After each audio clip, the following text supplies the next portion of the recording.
Am I the a-hole for not accommodating meat eaters at a barbecue? I organized a barbecue for the first time the other day with my family and some relatives. I'm vegetarian, my wife isn't, my kids are free to choose. As I was the one who organized it, was the one bought all the food, and was the one barbecuing everything, I did it to my tastes with veggie patties, impossible burgers, corn on the cob, etc.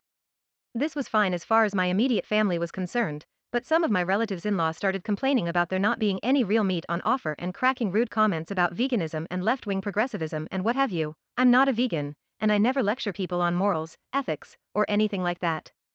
Anyway, several of the relatives worked themselves up into a bother and one of them, my wife's brother-in-law, popped out to the supermarket to buy some ribs. When he came back, he placed the ribs among the ingredients and asked me to cook them up too.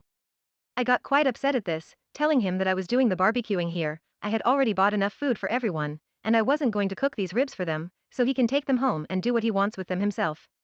He then started cussing me out for not accommodating meat eaters and left with his wife, my wife's sister. After this, my wife's father and several of the other relatives kept giving me the evil eye and shunning me for the rest of the day, and only picked at the food I made. Am I the a-hole for not accommodating my relatives-in-law by cooking the food they wanted to eat? The first comment is, yes, you are the a-hole. In a clarifying comment you admit that you lied to everyone and said that there would be burgers. You knowingly hid that they would be non-meat burgers, so people went there with the expectation that the common term meant what it commonly means. So you lied to your in-laws and then wondered why they were kicking up a fuss. Come on. The second comment is, info. Were you clear when you invited them that there wouldn't be meat there? Because, if your wife eats meat, they might have thought that there would be meat. Were you very clear early on? ETA, I saw on other comments that you said there would be burgers and didn't say they were not made of meat. Obviously they expected burgers made of meat. The way they went about it was definitely not the best, but yes, you are the a-hole. For basically lying to them and expecting everyone to adapt to your dietary choices. The third comment is, info, did anyone inform this side of the family that no meat would be provided but they would be free to bring their own?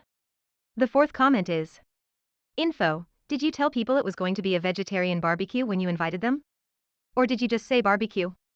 Also, are you familiar with Aesop's fable about the fox and the stork? 'Cause you better be ready for there to be no vegetarian options at any of your wife's family's events ever again. Edit judgment, yes, you are the a-hole. You were playing a stupid gotcha game and won a stupid prize of ruining your own barbecue.